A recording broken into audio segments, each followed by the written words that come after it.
Hello everyone, आज की इस वीडियो में हम आपके फाइनल एग्जाम के लिए प्रैक्टिस सेट को सॉल्व करेंगे। तो शुरू करते हैं। ये जो आपका प्रैक्टिस सेट है वो क्लास 5th का विषय हिंदी का है। तो यहाँ पर क्वेश्चन है कि निम्नलिखित अपठित गद्यांश को पढ़कर निम्नलिखित प्रश्नों के उत्तर दीजिए। तो यहाँ पर ये अपठित गद्यांश है जिसे सभी पढ़ेंगे।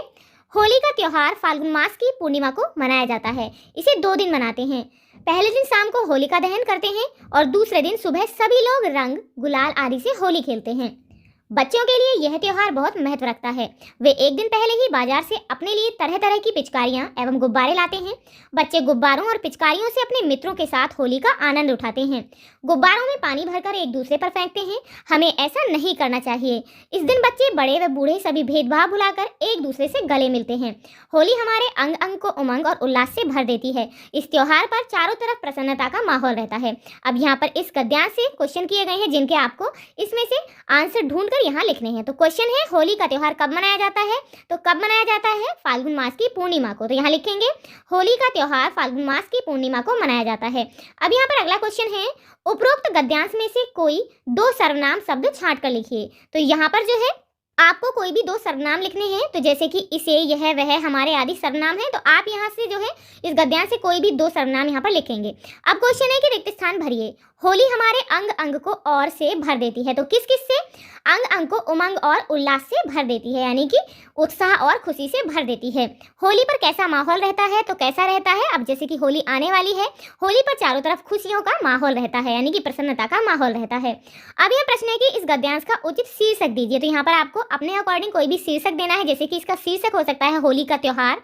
अब प्रश्न है कि निम्नलिखित मुहावरों का वाक्य में प्रयोग कीजिए। तो यहाँ पर ये कुछ मुहावरे दिए गए हैं जिनका आपको वाक्य में प्रयोग करना है। तो जैसे कि फर्स्ट है आंख दिखाना। तो इसे आप जो है वाक्य में प्रयोग करेंगे तो इस तरीके से कर सकते हैं कि उधारी का पैसे वापस देने से मना करने से सेठ आंखें दिखाने लगा। नेक्स्ट है नजर चुराना। बुरे समय में अपने मित्र परिजन भी नजरें चुराने लगते हैं। आंख का तारा, बच्चा कैसा भी हो अपने माँ बाप की आंखों का तारा होता है, यानी कि वो प्रिय होता है, प्यारा होता है। नजरें फेर लेना, यानी कि नजरअंदाज कर देना। कुछ लोग काम निकलते ही नजरें फेरने लगते हैं।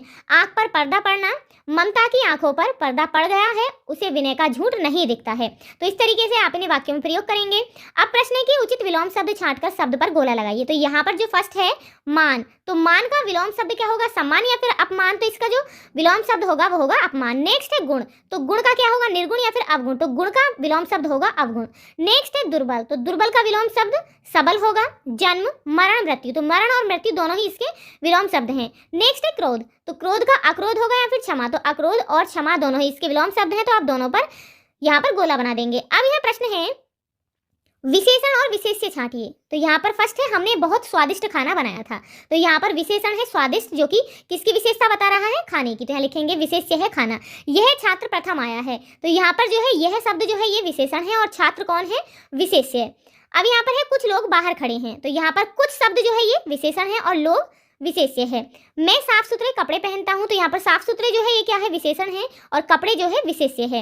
नेक्स्ट है मोहित 5वीं कक्षा का छात्र है। तो यहाँ पर विशेषण है 5वीं और कक्षा जो है यहाँ पर विशेष्य है। अब यह प्रश्न है निम्नलिखित प्रश्नों के उत्तर दीजिए।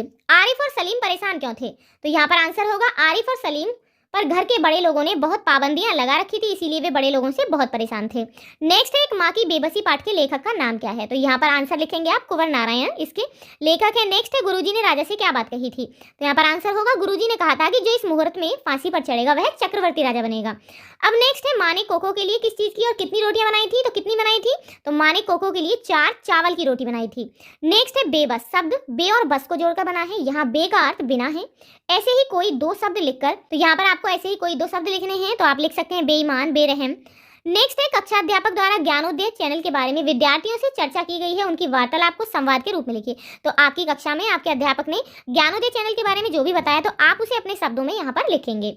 तो आप इस तरीके से अपने इस प्रैक्टिस सेट को सॉल्व करेंगे। मिलते हैं नेक्स्ट वीडियो में नेक्स्ट प्रैक्टिस सेट के साथ। If you like this video please like and share, and if you are new on this channel please subscribe the channel. Thank you.